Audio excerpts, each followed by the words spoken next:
Salut, c'est Yves. À l'heure où j'écris cette vidéo, on est le 22 juin et on vient de fêter l'été et la fête de la musique. Mais, à 16 000 km de nous, en Antarctique, c'est le plein hiver. Et le solstice, c'est surtout le jour où tout bascule. Le jour où on sait qu'on a passé plus de temps dans la nuit polaire qu'il ne nous en reste avant le lever du soleil. Et à cette occasion, il y a une grande fête, le Midwinter's Day, ou le jour de la moitié de l'hiver. Et à cette occasion, la BBC transmet des messages des proches aux habitants des bases antarctiques. C'est ce que je vais vous raconter aujourd'hui. L'Antarctique. Ce continent froid, éloigné et surtout très peu peuplé. On n'y trouve que quelques scientifiques perdus dans les glaces qui sont arrivés pour un séjour de plusieurs mois. D'ailleurs, ces scientifiques et les équipes logistiques nécessaires sont les seuls habitants humains du continent. Ils sont dans quelques bases réparties sur l'ensemble des terres et glaces. Et l'Antarctique n'appartient à aucun pays en particulier. Seules les bases sont gérées par des pays. Alors c'est difficile d'y venir, mais c'est aussi difficile d'en repartir. Et en hiver, n'en parlons pas. Les scientifiques arrivés à l'automne n'ont pas d'autre choix que de rester jusqu'à leur printemps. Les températures et les conditions météo empêchent les avions de s'y poser, et l'état de l'océan est particulièrement violent. Alors, si toi t'es du genre introverti, à pas trop aimer les gens, à rester enfermé chez toi pour discuter via internet, binger des séries sur Netflix et passer quelques soirées à faire du kill sur Call of, tu te dis que ça doit être le paradis. Sauf qu'en fait non, mais alors pas du tout. Déjà les espaces sont petits, donc tu passes du temps avec les quelques autres personnes présentes. Si tu as besoin de te faire opérer de l'appendicite, de te faire soigner une carie ou de te faire poser un plâtre après un gadin dans les escaliers, ça doit se faire sur place. Avec une population de 10 à 15 personnes pour la base française Concordia par exemple, c'est chaud, car il n'y a pas moyen de t'emmener à l'hôpital d'à côté. En hiver, on reste à l'intérieur et juste on ne sort quasiment pas. Ensuite t'oublies Netflix, t'oublies Call of. Pourquoi ? Simplement il n'y a pas d'internet. Ou très peu.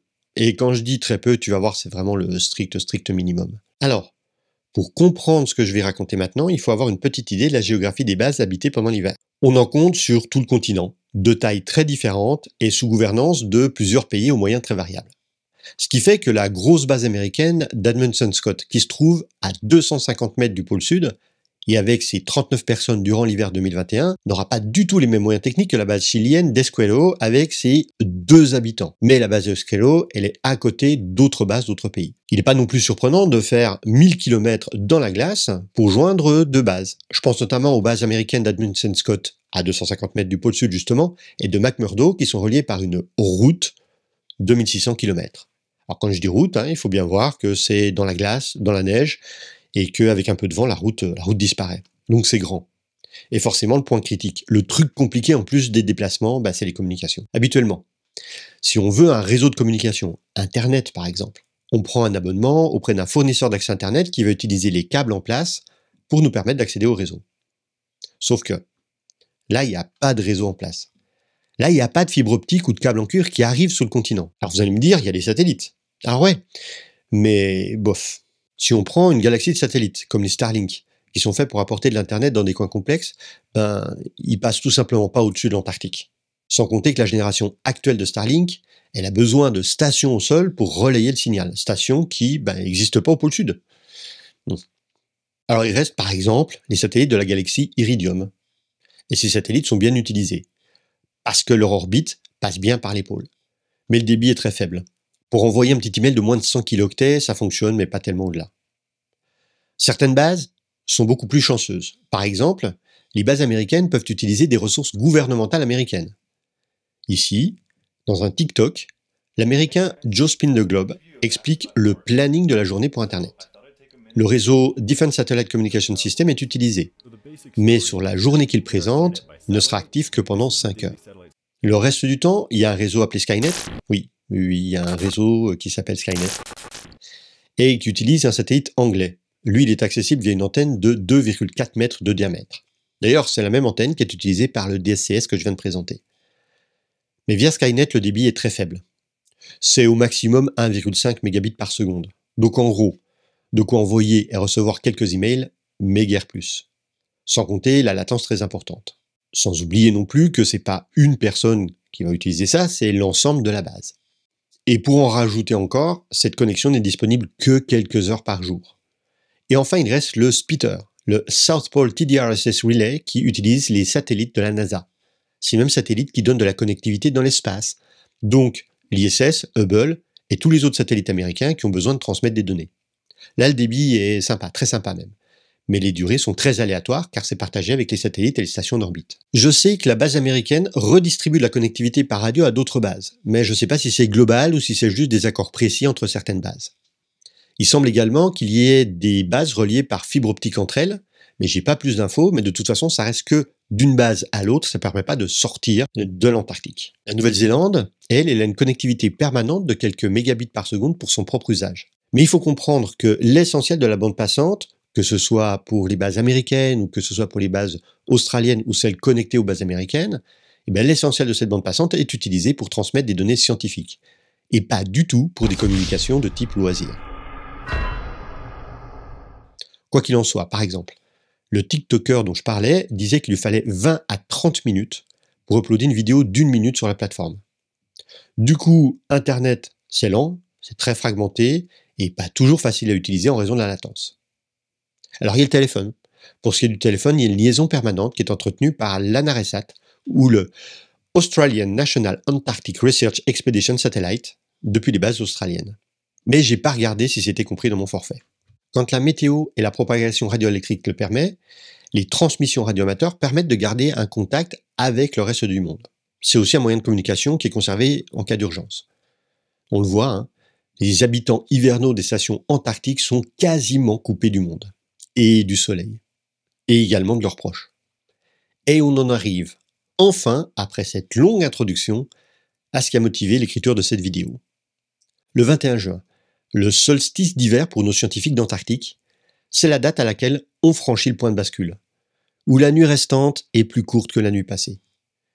Et quand on sait que le soleil s'est couché pour la dernière fois aux alentours du 25 mai, c'est important quand même. Et une grande fête est organisée à cette occasion.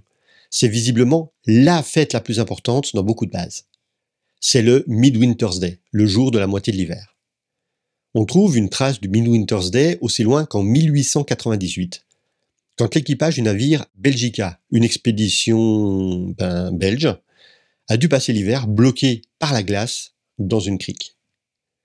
Et à cette occasion, aujourd'hui, pas à l'époque du Belgica, à cette occasion, la BBC fait une émission spéciale à destination des personnes présentes sur les bases. Et pour qu'elles puissent recevoir l'émission, que tout le monde puisse recevoir l'émission, cette émission est diffusée en ondes courtes. Alors je sais qu'elle a également été diffusée en numérique, mais c'était une version raccourcie.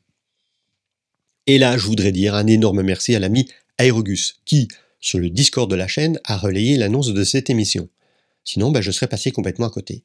D'ailleurs, je vais mettre le lien vers la vidéo de sa réception dans la description. Le 21 juin 2022, entre 23h30 et minuit heure française, des dizaines de messages de proches ont été relayés sur 3 émetteurs.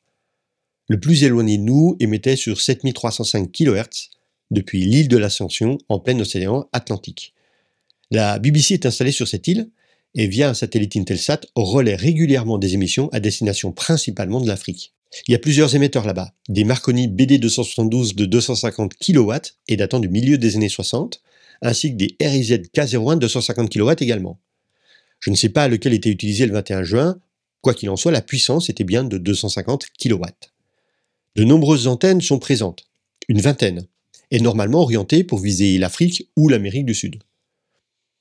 J'imagine que ce sont les antennes visant l'Amérique du Sud qui étaient utilisées. Alors j'ai pu recevoir ce signal, mais le signal était nettement plus fort sur d'autres fréquences, qui elles étaient émises depuis Wolverhampton, au Royaume-Uni.